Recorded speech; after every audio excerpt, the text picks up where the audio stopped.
Merci beaucoup de nous accueillir. Mesdames, Messieurs, merci à vous de vous être déplacés. Il faut bien admettre que rien dans mon ADN n'aurait pu laisser présager un seul instant la démarche que je m'apprête à entamer ce jour. Depuis maintenant plus de 35 ans que je parcours la planète pour en apprécier ses beautés, mais aussi sa diversité, j'ai vu le monde changer. J'ai pu mesurer l'expansion d'une réalité de plus en plus implacable et de plus en plus inacceptable. J'ai vu simultanément se creuser les inégalités et l'accélération de la destruction de la nature qui est, je le rappelle, notre patrimoine commun. Chacun, d'où qu'il soit ou où qu'il soit, peut bien voir que malheureusement l'humanité est devenue la proie d'une épidémie de crise qui se combine et qui, chaque jour, accable un plus grand nombre. D'un côté, les équilibres sociaux chancellent, ceux du vivant s'effondrent, l'équilibre climatique se dérègle en même temps que les tensions internationales se multiplient. Beaucoup sont désemparés.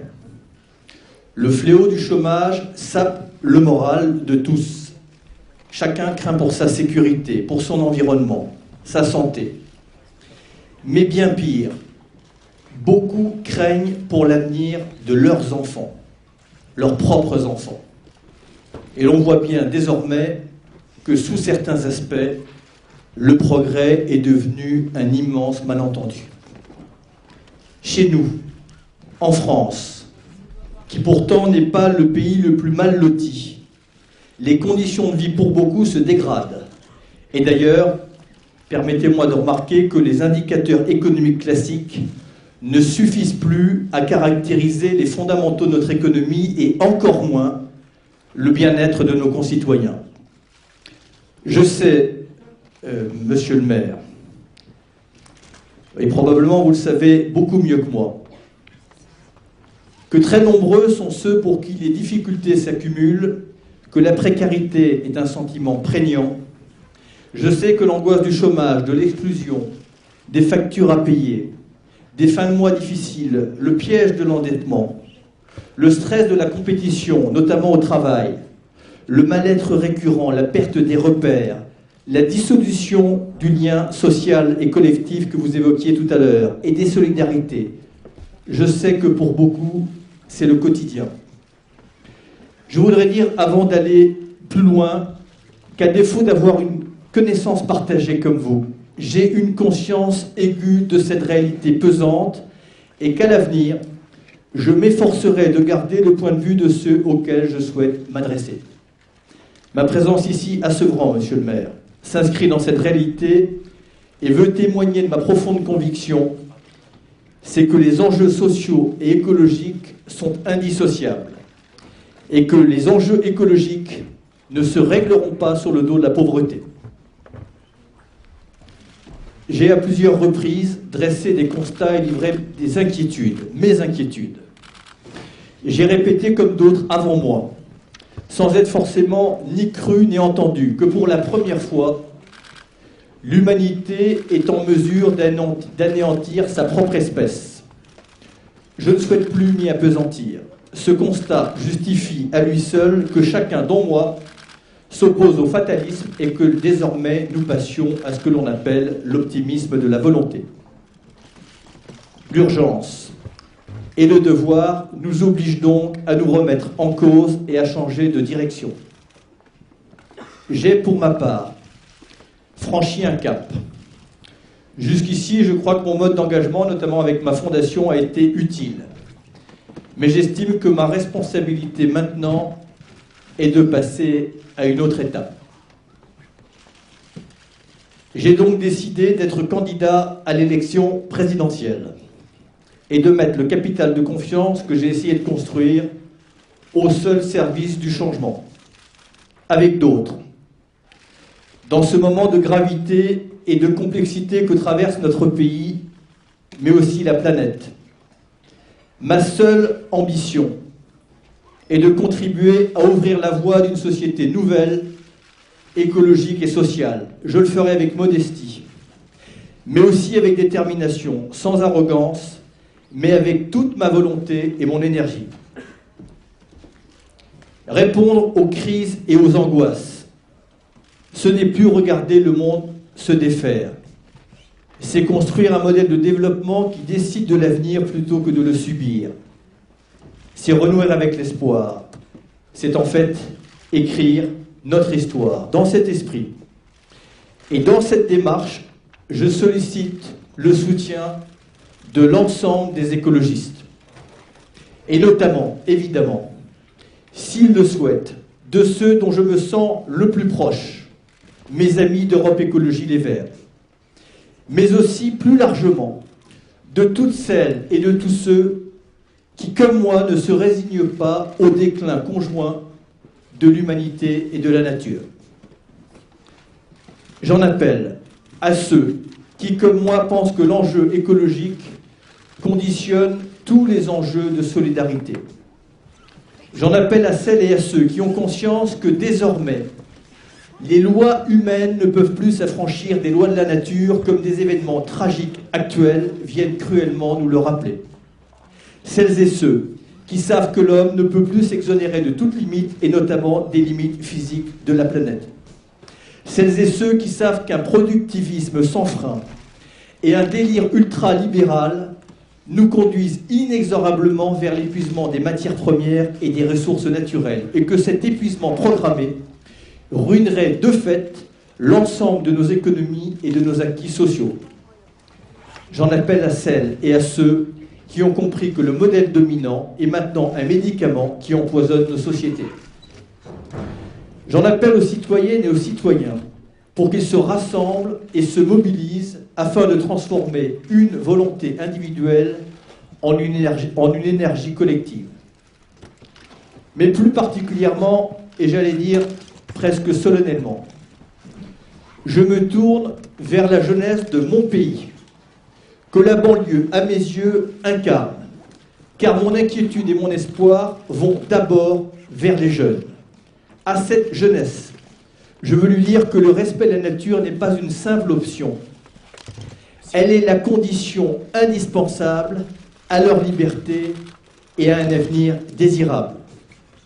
Je veux, comme vous le faites déjà ici, monsieur le maire, à Sevran, convaincre les jeunes que la justice sociale à laquelle ils sont tant attachés est déterminée aussi et surtout par la réalité écologique et que les choix d'aujourd'hui sont déterminants pour leurs futurs proches. À vous les jeunes, des villes, des campagnes, les étudiants, je veux dire que la mutation de notre société et de nos comportements ne s'accomplira pas sans vous, sans notamment cette force d'entraînement dont vous avez le génie. Sans votre créativité, sans votre volonté, je sais par avance que ma démarche sera vaine. J'ai simplement envie de vous dire, aidez-moi. À moi de vous montrer qu'il y a aussi une écologie heureuse et qu'ensemble, on peut faire un bond qualitatif. L'heure est maintenant au changement de cap.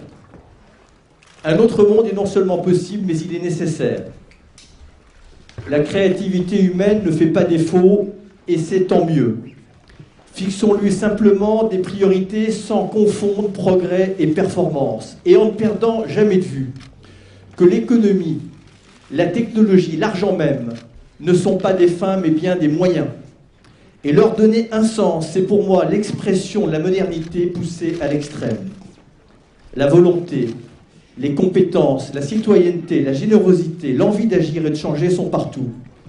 Et je le sais, le changement est déjà en marche, il ne nous a pas attendus. Et cette inventivité est ma force et j'y puise chaque jour mon énergie. Mais il faut l'encourager, ce changement, le légitimer, l'accompagner par la cohérence de l'action publique et lui donner collectivement un sens et une reconnaissance tout en fixant collectivement et ensemble les nouvelles priorités politiques. Ouvrons maintenant la porte de l'avenir en engageant la transformation écologique et sociale de la société. Mais changer de cap, c'est d'abord s'appuyer sur les valeurs qui constituent le meilleur de l'humanité.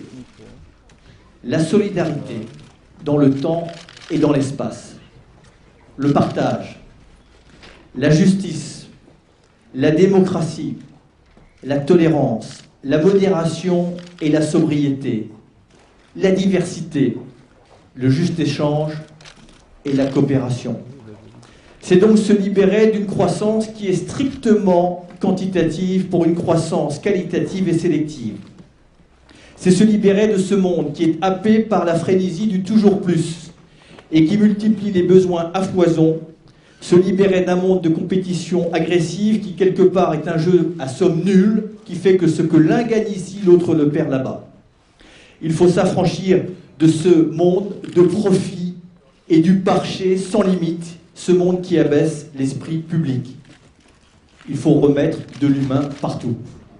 Changer de cap, c'est pour moi aussi engager dès maintenant une transition vers la société nouvelle, écologique et sociale.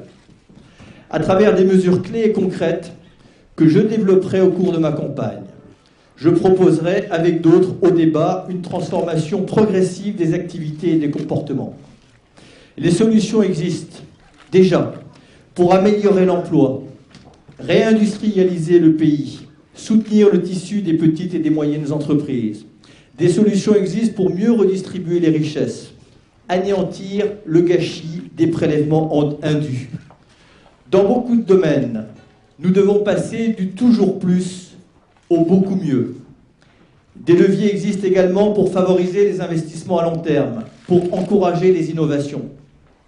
Des solutions et des moyens existent également pour produire, se loger, se déplacer, s'alimenter différemment.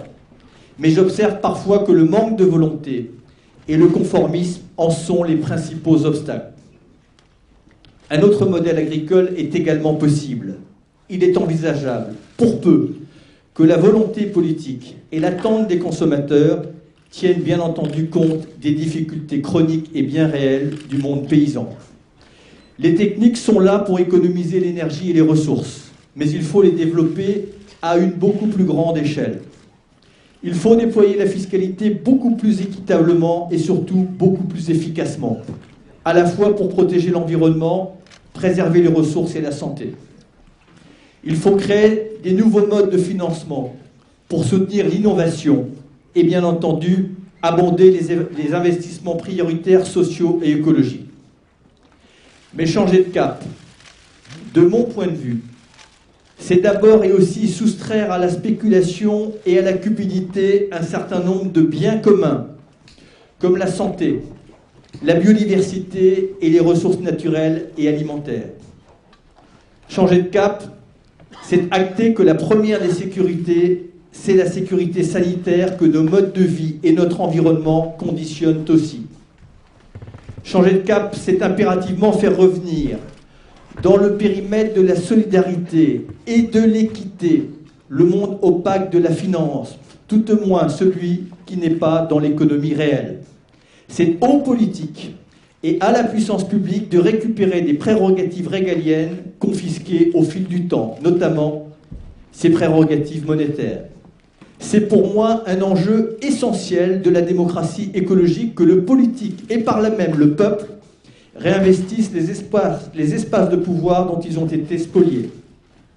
Un petit nombre d'acteurs ne peut plus continuer à exercer un pouvoir central aux seules fins de satisfaire la cupidité sans limite d'un capitalisme sauvage.